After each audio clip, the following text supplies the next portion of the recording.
Pernahkah kalian merasa tidak dianggap manusia hanya karena kalian tidak pamer harta? Saat perayaan ulang tahun mewah ibu mertuaku, aku dipaksa makan di lantai dapur sementara wanita simpanan suaminya duduk di kursi kehormatan. Suamiku melempar kado dariku ke tempat sampah karena dianggap kain loakan. Tapi mereka semua langsung pucat saat seorang kurir datang mencari pemilik kunci mobil mewah yang jatuh dari balik kain itu. Siapkan mental kalian, karena plot twist kali ini akan bikin kalian teriak puas melihat kehancuran mereka. Aduh, Sobat Tante Irma, Tante beneran gemeteran dengar cerita ini. Sumpah ya, ada mertua yang mulutnya lebih tajam dari silet. Istri sendiri disuruh makan di lantai dapur kayak kucing, padahal si istri ini yang doanya bikin usaha suami lancar. Tante selalu bilang, jangan pernah buang kado dari orang yang tulus, karena bisa jadi di dalam bungkusan jelek itu ada harta karun yang nggak bisa kalian beli pakai kesombongan.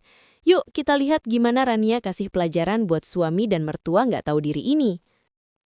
Malam itu, rumah mewah Ibu Lastri penuh sesak dengan sosialita dan pejabat.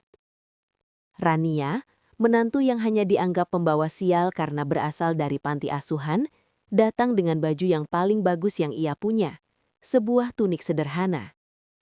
Ia membawa sebuah kado yang dibungkus kain batik tua peninggalan almarhum ibunya. "Bu, selamat ulang tahun. Ini kado kecil dari Rania," ucap Rania lembut. Ibu Lastri hanya melirik dengan ujung mata. Ia mengambil kado itu dan langsung melemparkannya ke bawah meja. "Kain loakan begini kamu kadoin ke saya. Malu-maluin.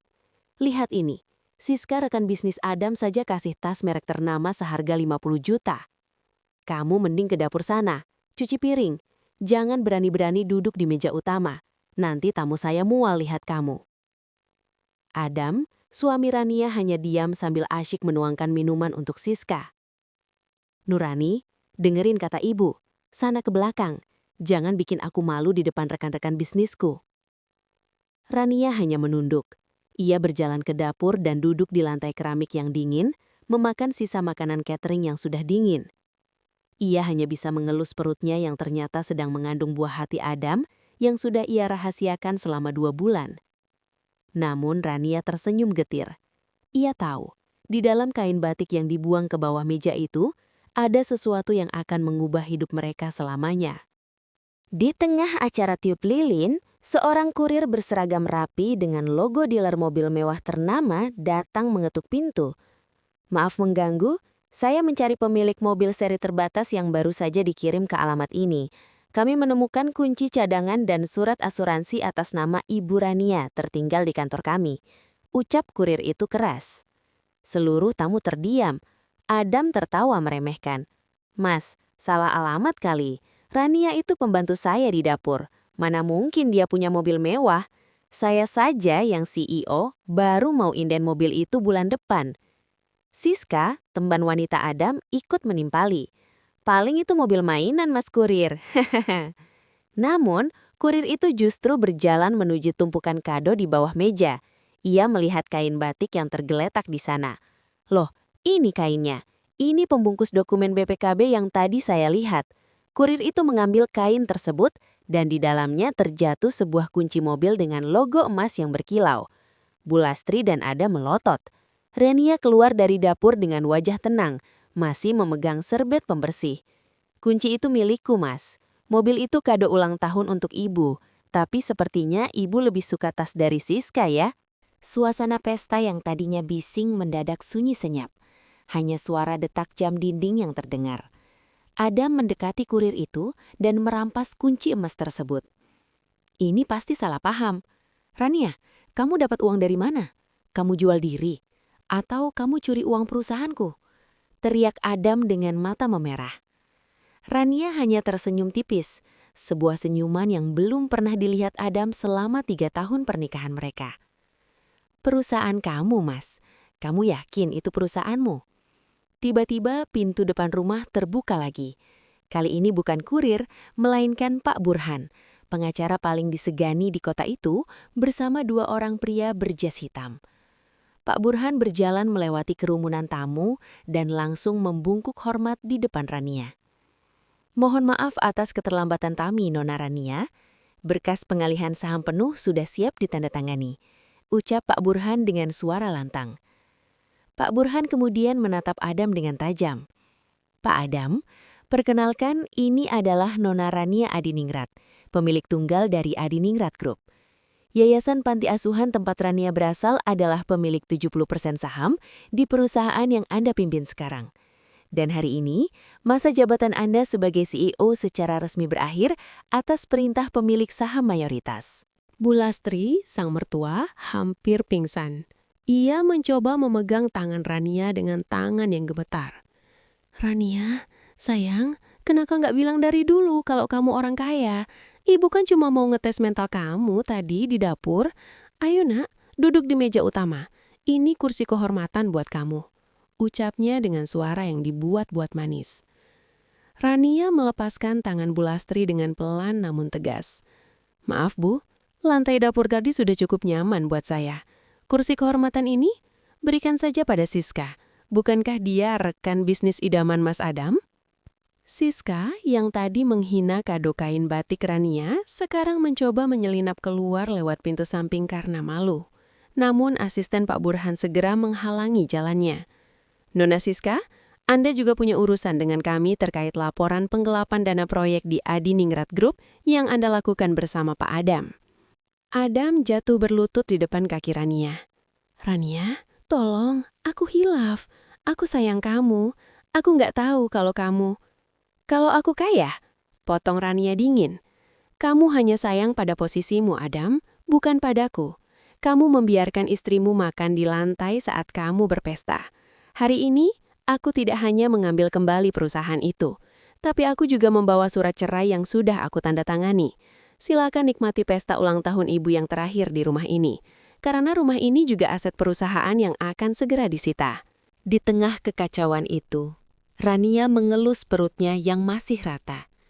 Ia menatap Adam untuk terakhir kalinya. Ada satu hal yang ingin aku sampaikan sebagai kado terakhir untukmu, Adam. Di dalam perutku ini ada anakmu. Tapi mulai detik ini, dia tidak akan pernah mengenal pria serakah seperti kamu sebagai ayahnya. Mendengar itu, Adam meraung sejadi-jadinya. Ia kehilangan segalanya, istri yang sangat mencintainya, harta yang ia puja, jabatan yang ia banggakan, dan sekarang ia kehilangan calon anaknya. Rania berjalan keluar rumah dengan langkah mantap. Di halaman, mobil mewah seri terbatas yang dikirim kurir tadi sudah menunggu. Ia masuk ke dalam mobil tanpa menoleh sedikit pun ke arah rumah yang penuh dengan kenangan pahit itu. Pak Burhan, pastikan proses hukum penggelapan dana mereka berjalan secepat mungkin. Saya ingin memulai hidup baru tanpa sampah di masa lalu saya, ucap Rania di dalam mobil. Mobil itu meluncur pergi, meninggalkan Adam dan Bu Lastri yang kini diusir oleh petugas keamanan mereka sendiri. Pesta ulang tahun yang seharusnya menjadi momen kejayaan bagi Bu Lastri, justru menjadi malam pemakaman bagi harga diri dan masa depan mereka. Hanya dalam waktu 1 malam, rumah yang tadinya penuh dengan tawa palsu para sosialita berubah menjadi saksi bisu hancuran Adam. Saat tamu terakhir pergi dengan wajah mencemooh, petugas kepolisian benar-benar datang. Bukan untuk memberikan perlindungan, tapi untuk menjemput Adam dan Siska atas laporan penggelapan dana miliaran rupiah. Mas, tolong aku nggak mau dipenjara, jerit Siska sambil mencoba melepaskan diri dari pegangan polisi. Namun Adam sendiri sudah tidak berdaya, ia hanya bisa menatap nanar ke arah meja utama, tempat kain batik Rania tadi dibuang. Bu Lastri mencoba menghalangi polisi. Kalian tidak bisa melakukan ini rumah saya, teriaknya histeris. Namun Pak Burhan, pengacara Rania, kembali dengan surat penyitaan resmi.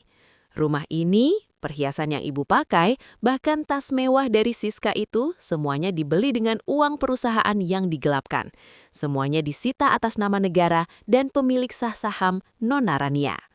Satu persatu perhiasan emas di leher dan tangan Bu Lastri dilepas. Ia meraung bagaikan orang gila saat melihat koper-kopernya dikeluarkan ke halaman rumahnya. Malam itu, mereka tidak hanya kehilangan kekayaan, tapi juga kehilangan tempat berteduh.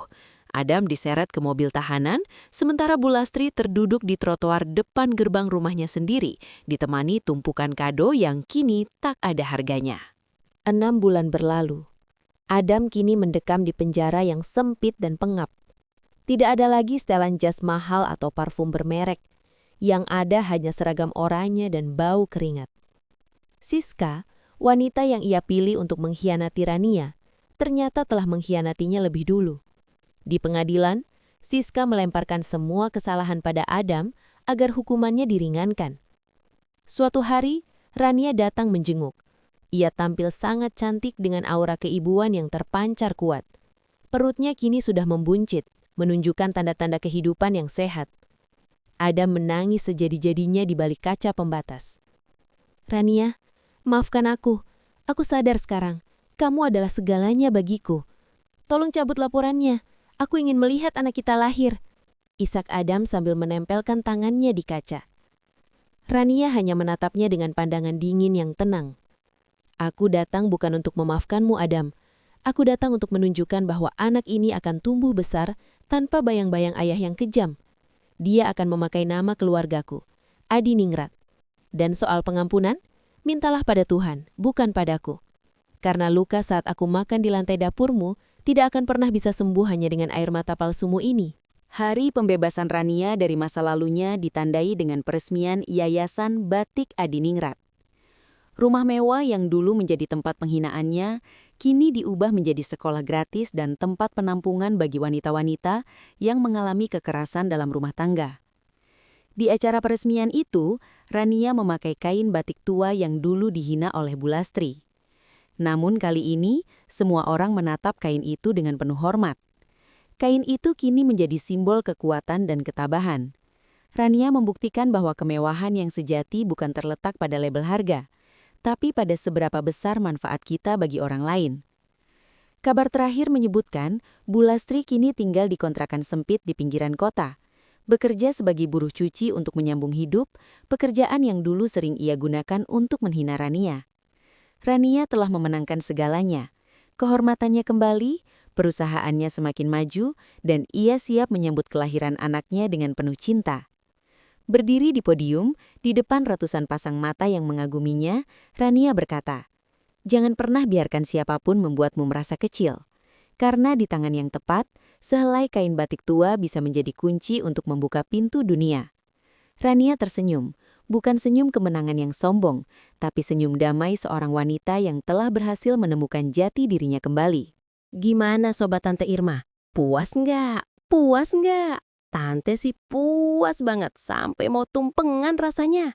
Makanya ya, jadi orang itu jangan sombong. Jangan lihat orang dari bajunya. Jangan lihat orang dari daster atau kain batiknya. Siapa tahu orang yang kalian suruh makan di lantai itu yang punya ubin tempat kalian berdiri.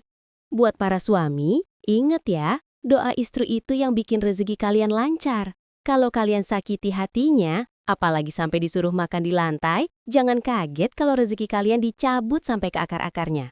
Dan buat para mertua, sayangilah menantu kayak anak sendiri. Jangan cuma sayang sama hartanya doang. Akhir kata dari Tante Irma, harta bisa dicari, tapi harga diri dan ketulusan itu nggak ada harganya. Klik like kalau kalian setuju Adam sama Siska masuk penjara bareng-bareng. Jangan lupa subscribe ya, biar nggak ketinggalan cerita pedas selanjutnya.